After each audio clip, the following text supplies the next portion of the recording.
Bonjour à tous, mon collègue Charles et moi-même allons vous présenter notre projet de suivi temporel de l'évolution d'un feu. Donc, notre projet porte sur le développement d'un programme qui permet de faire le suivi des feux de forêt à partir d'imagerie satellitaire. Les objectifs du projet sont de cartographier des zones brûlées, identifier des villes qui sont à risque et générer un rapport quotidien permettant de suivre l'évolution du feu. Pour développer notre code, on s'est basé sur le feu numéro 344, qui a été le feu le plus important en 2023 au Québec, qui s'est déroulé proche de Lebel-sur-Quévillon.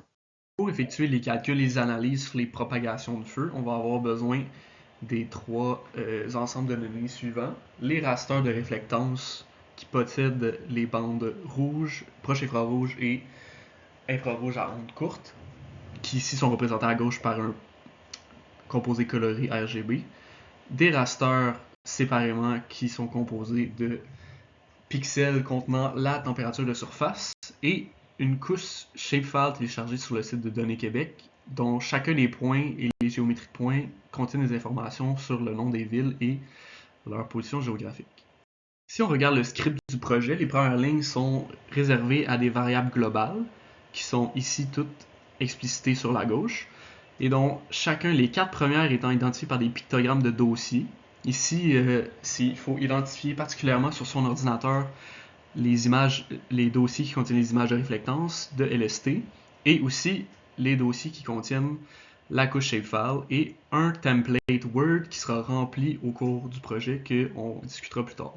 Une des variables globales les plus importantes est celle de la date du rapport qui peut être modifiée au besoin et qui procure des statistiques différentes. Globalement, ce que le code fait, c'est qu'il prend une grille de pixels dans laquelle on a calculé les différences de NBR, qui sont des indices de brûlure, sur les images.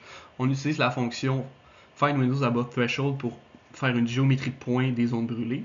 Ensuite, on va les polygoniser. Puis, pour chacune des dates et des boucles itératives, on va venir mettre à jour les polygones. Comme ici, on peut voir de l'image 2 à 3 dans le bas, que la zone au 1er juin est devenue une nouvelle zone au 3 juin beaucoup plus grosse. Donc, une fois qu'on a amassé toutes les informations de suivi du feu, on va maintenant passer à la création du rapport. Donc, on utilise la librairie docxtpl pour ce faire. Comment ça marche, c'est qu'on peut faire un template du rapport qu'on veut faire sur Word. Donc, on va aller écrire toutes les informations et mettre la mise en page sur Word, puis on va simplement utiliser des balises qui vont être en fait les noms qu'on va associer aux variables qui contiennent nos données dans notre code. Par exemple, pour la date de début du feu, donc la balise Start Fire Date va être associée à la date d'origine du feu qui est Fire Origin Date dans notre code. On vous présente ici un exemple de rapport généré par le programme. Donc, la première page va présenter des informations relatives à la propagation du feu, comme la cartographie des zones brûlées. La deuxième page va présenter les graphiques relatifs aux indices NDVI et NDBR pour la journée étudiée. Puis, la dernière page va présenter l'évolution temporelle des indices spectraux et de la LST sous forme de moyenne.